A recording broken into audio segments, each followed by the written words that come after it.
Vice President Bharrat Jagdeo responds to questions at his press conference. Here is more from that press release. Good afternoon, Vice President Kemal King for Oil Now. What has been the decision on CGX Energy?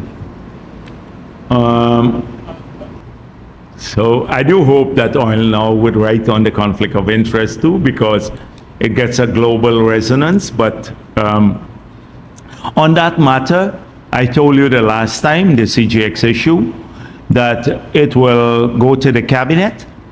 So the Minister of Natural Resources is presenting a paper to the cabinet, and the cabinet will pronounce on it. I don't know if they did today, because the cabinet is held on Thursday mornings, and most times I miss them. So that is going to happen there. Whenever the cabinet decides on it, but right now everything is at a standstill until the cabinet decides how to proceed with the matter. Okay, has the government abandoned the development of the gas strategy for now? No, we're still working on it, but as you've seen, we've moved forward in the project that we wanted to check the viability for. We moved forward in that, but the gas strategy is a clear one. Let me, in a nutshell, let me say to you, here, key elements of the gas strategy would have been how we monetize the gas. The associated gas that we're talking about outside of the supply to the pipeline, the current pipeline that we're building. And we've moved forward on that element of it. And then the first 50 million cubic of gas comes in to generate power. We may have another 70 million cubic or so, 70, 80 million cubic to come in on that pipeline. We have to now make a determination how we would utilize that. It could be for generating additional power, fertilizer, different things. So really, normally a gas strategy is about trying to determine how you will not just monetize it, but use it for national development, the reservoir of gas. So but we're working on it. It's not an abandoned project. Okay, would you say that the government is spending a substantial portion of its revenues from oil on climate mitigation and adaptation? And before you answer, would you say that the mitigation projects that you have planned, like sea defenses and canals, are sufficient to respond to coastal vulnerability to rising sea levels?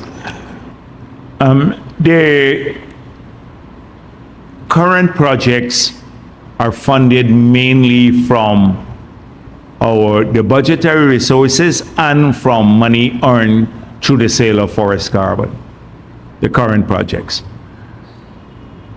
We believe that locally, that Exxon is not doing enough on the climate side, that we had movement on HES, with HES through that arrangement, and the same thing with CNOOC. They're not doing enough. The three co-ventures. HES made a massive investment here by the purchase of this forest carbon. It's not being mirrored by CNOOC or Exxon. So whether the efforts could prevent all climate-related events in the future, I doubt it. But it would seriously enhance our capability of handling more water, which is crucial in the times of drought. That is to conserve water and to supply the water to our farms and communities, and to handle excess water in times when we have like intense rainfall. So seriously, and then on the mangrove program, etc., could help us to probably tackle a bit more of some of the threats that we face from the sea. But I doubt it would stop every climate-related event. We'd still have stuff like you have occasional flooding in communities. Sometimes it's not the bigger drain. Sometimes you have a drain clog. Sometimes you have the rainfall in a short period is so intense it overloads the drainage system. But that's been routine, and that's been a very, very long term historically, because we are still below sea level on the coast. So you do have those challenges, or we were settled along the coast with these big challenges. So, but here with the capacity that I mentioned earlier, we will vastly improve the way we manage water. Those two Hope-like canals in regions 5 and 6 will allow us to manage a lot of the waters that come down from the backlands when they come down from the highlands or the savannas, and we have to drain them, the water, through the current drainage system that might be already overloaded with heavy rainfall, might be swollen with heavy rainfall. Therefore, we can't drain the water from the backland. So having a canal like the Hope-like Canal allows us to do that without bringing the water through the villages and the cultivations, and and because the water gets drained directly into the Atlantic. So it helps. It would help a lot our capabilities. Okay, why I asked is because you've often talked about how the developed countries are not providing the aid that they promised, and you have presented Guyana producing oil as a way to get money to adapt and mitigate. Yeah. Do you see that as an irony going to the sector that's often blamed as being part of the problem? Well, no, because in any case, the world still needs fossil fuel. And we made it clear that the oil produced in Guyana is one of, well, if you can say cleanest, but you can't say it's not carbon free, but because it's light sweet crude, it has less of an environmental footprint than oil produced in many parts of the world. That's the first point. Secondly, from the justice perspective, that the developing world, if there is any need in the long run to supply to fossil fuel because of a retention of demand way into the future, that the bulk of that supply must come from the developing world, because the developed world has been doing this for centuries, and they have used this as a source for their industrialization and growth of welfare. It's a turn of countries in Africa and maybe Guyana and Suriname and the newly emerging producers. So from the justice perspective. And then that the resources that we use, we can't just use them wantonly like so many other countries have used when climate was not a variable in the development equation. So they used it for everything else except climate, that we will use our resources for a multiplicity of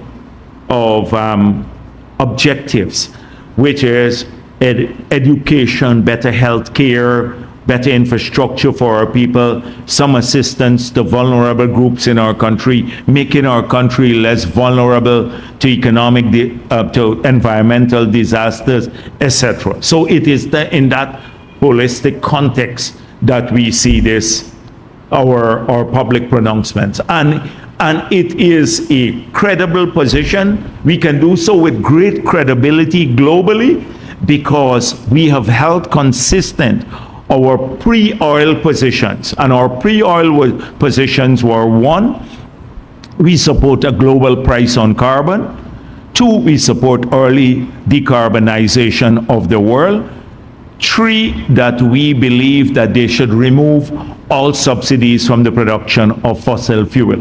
We have not changed our position on that. And then fourth, the most important, issue is that we're already at net zero when you look at our forest, which is a huge carbon sink, and that even with us producing 1.6 million barrels per day, that we'd still remain a net carbon sink.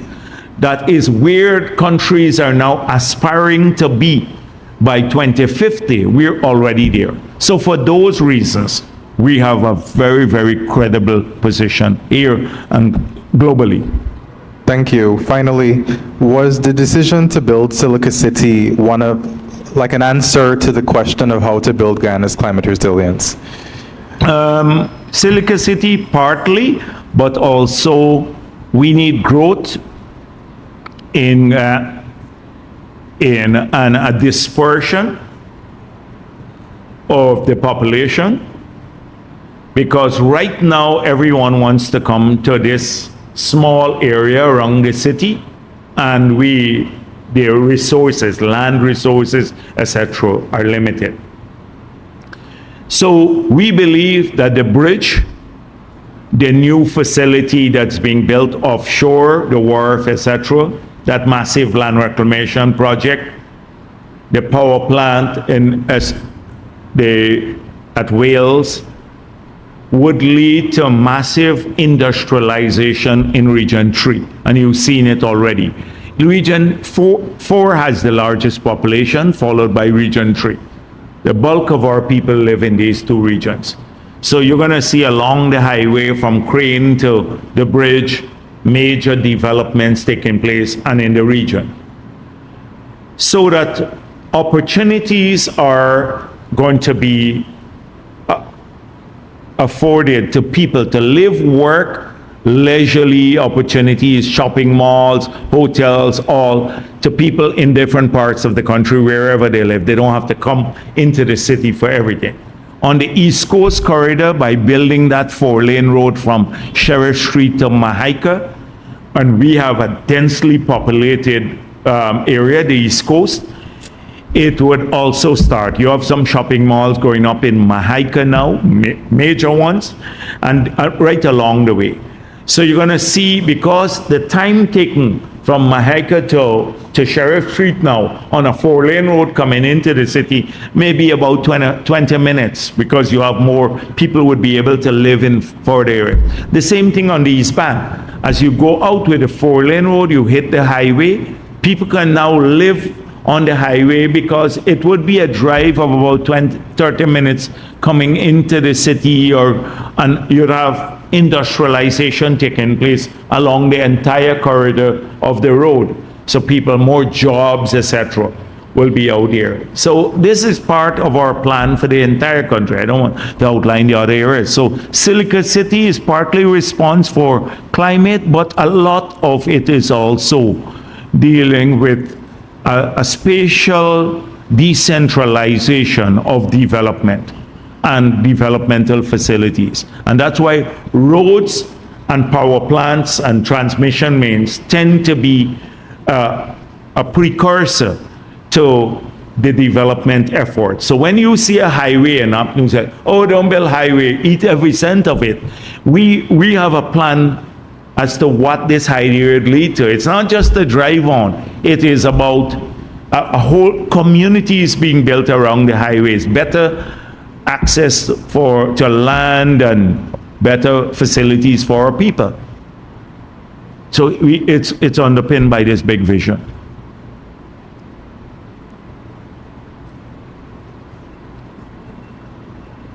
Good afternoon, Dr. Yes, Jagdeo. good afternoon. I heard you mention that Dr. Adams signed the forest permit. Do you have any evidence that you could share with us that this is true? Because he has been claiming that he did not sign the He didn't Lisa sign 1. anything? He said he did not sign? sign Which the one did he Lisa sign? 1 permit. Huh? He did not sign the Lisa 1 Which permit. one he signed? The second one. Oh, the second one, maybe it's my mistake. So he signed the second one, which was just as bad as the first one. And if he signed the second one, that's what he said. Thank you for clarifying this. I must apologize. He didn't sign the first one. Kaichor News is saying he signed the second permit. Now, he had the benefit of hindsight to see how bad the first one was and to improve the second one. And he did a miserable job at it.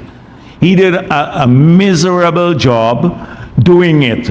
So thank you very much for proving that how miserable a job he did. And all you have to do to confirm the miserableness of the job is to take the permit that he signed and the ones that are currently produced. Go online and you see the vast difference in the permits. Thank you very much for clarifying that for me.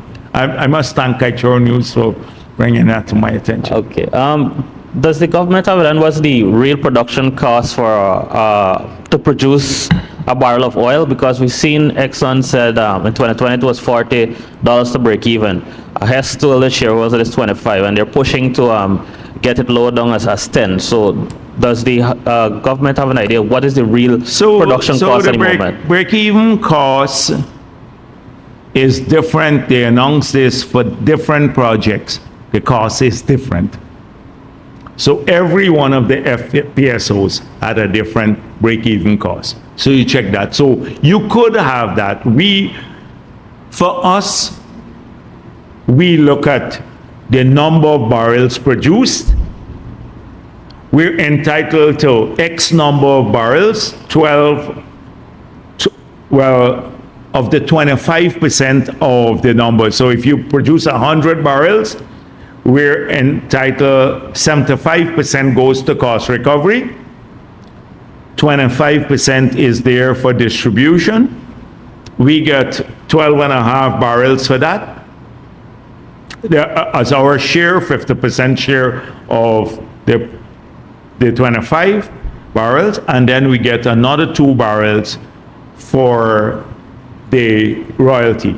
So we get 14 and a half barrels, and they get 10 and a half barrels, and that goes to profits. Later, that 25% will change, as we clear out the costs. So because it's done based on barrels of oil produced, it's easier to track. It's not done on a financial variable where they sell all the oil, and then we have to track just the price at which they sell the oil, because we get our oil we get the oil, not like a financial flow from Exxon. Except I think for that is for the 12 and a half. That's for the 12.5%. According to the EITI standards, countries can be suspending for failing to update its oil and gas reserve. Could this be a fate for Guyana, seeing that Exxon is continuously conducting appraisal activities in the Star Block? No, but you misread the whole EITI. A failure not to update, to give them the information, failure to supply the information on the reserves, and to update that whenever it happens. So we have what the last reserve numbers are based on the submissions from Exxon, and that would be available to EITI. If it's updated, then if you fail to submit the updated figure, then you could be sanctioned, but it's not like it's updated as yet. So that is the clarification. The audit report, if the Oh no. What update you wanted? finalize the second one, the one because No. I don't have an update at this stage. I don't have an update on that. And can you say when the gas to energy agreements will be laid in Parliament? Because we have asked the Minister of Parliamentary Affairs. So that is precisely what they're looking at. Everything. The whole project, all the finances would be there, but you have to look at what's proprietary at this stage, and they should go through that review process and table it. We don't have anything to hide. You know what the numbers are already. They're going to be a contract. The biggest contract is about $761 million to build the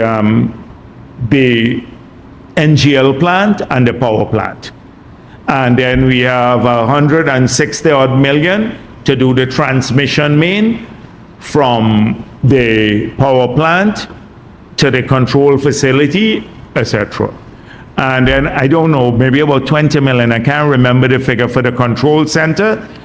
And then the pipeline is about $1 billion. So that's the key elements of the project. You're just buttressed by the contract. I wonder if Nigel Hughes, as their lawyer of Exxon, has asked them to approve of them releasing the contract. As a lawyer, he has to give a sign off on it. Maybe he would sign off on whether you can get it.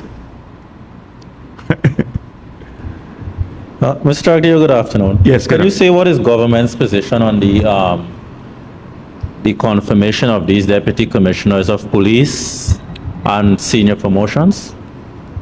I Cabinet, know, and if it was discussed at cabinet, I was not there today, so I can't tell you about that, about the confirmation of. That's a matter that the president is dealing with directly. But so I don't know about whether there'd be a move to confirm them now or not. Okay. Any particular reason, if no confirmation as No, to why no, they've no, been no, in- no. I can't give a reason because I don't know whether they'll be confirmed or not. So I can't give a reason for the confirmation or the non-confirmation here because I don't know whether they'll be confirmed or not.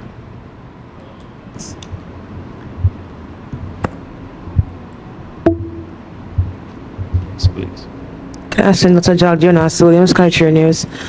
Today, in a letter published by the newspaper, Dr. Vincent Adams, the former head of the EPA, is accusing government of tripling the coalition's required cap and stock deployment time to a cap well below from 3 days to 9 I days. can't understand you, and I don't read that.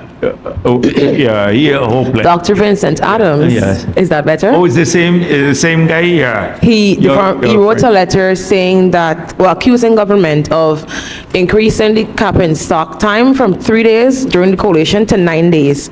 And he's saying that this would allow a potential extra 6 days of oil gushing into the sea if a well blowout occurs. Can you comment on this? I doubt that that is accurate, but I'm not going to comment on any. You, as the head of EPA, Adams is in my view, a total waste of time. Now he knows about cap and stock. You ask him about the permit that he signed, whether he had a cap and stock in the country at that time and made it a requirement. It was only the last permit that we issued, not the last one, the one before that we issued, that we had a requirement to have a cap and stock in the country. And one is here now, it came into the country so that you can deploy it immediately. So it's the immediacy of the deployment. If you had to, in the past, Exxon just had to keep a subscription abroad. Now we have one in the country. This clown is ignoring all of that. We have a cap and stock in the country. The last time I told you I had a report that it arrived in the country ahead of time, and that was a requirement of one of the environmental permits that we gave. So if it's here now, we don't have to wait for it to be imported. If there's a blowout of the well, it could be deployed immediately. He's quibbling about 9 days, 3 days, 2 days. You have it now to deploy immediately rather than waiting for it to be imported. So this is why they have a huge credibility gap. This guy is a politician. I don't like to waste my time behind people who suddenly become very erudite. And when they were there, they're useless, totally useless. He fits into that mold too. I don't waste my time on people like him. Can you say if and when government would be proposing to fill the positions of the head of the Presidential Secretariat and the Cabinet Secretary? Oh, really? There's nothing magical about that. The president determines the structure of his ministry, which is the presidency, and he determines the structure of his government. There's nothing magical about it.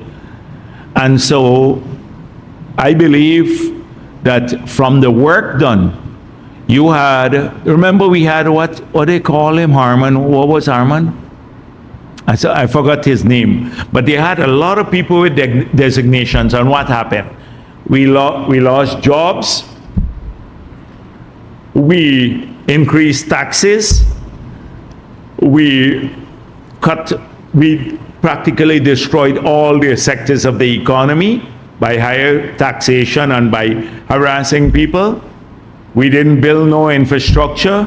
We screwed up on GPL. Basically, it was a useless government. But they had beautiful structures.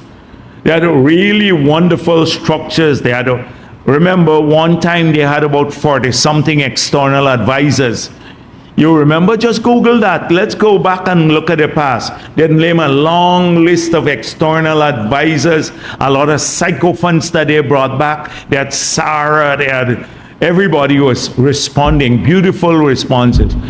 They had all these structures and they didn't have a single, maybe one press conference dedicated to oil and gas in 5 years. In 5 years, they didn't have a dedicated, but they had, but we can't fault them. They had a beautiful structure. You know, we don't work that way. We look at the effectiveness.